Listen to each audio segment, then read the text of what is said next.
आणि विदर्भानंतर यानंतर जाऊयात मराठवाड्यामध्ये। मराठवाड्यातल्या जालन्यात कशा लढती होणार आहेत, कोणत्या लढती रंजक ठरणार आहेत, जाणून घेऊयात आमचे प्रतिनिधी रवी मुंडे यांच्याकडून।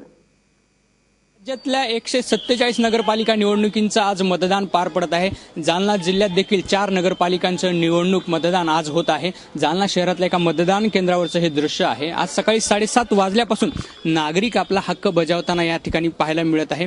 जालना जिल्ह्यामध्ये जवळपास 339 मतदान केंद्रावरती 628 उमेदवारांचं भवितव्य आज मतपेटीमध्ये बंद होणार आहे। जालना, भोकरदन, परतूर, अंबड अशा 4 नगरपालिकांचं निवडणूक आज होत आहे, मतदान या ठिकाणी होत आहे।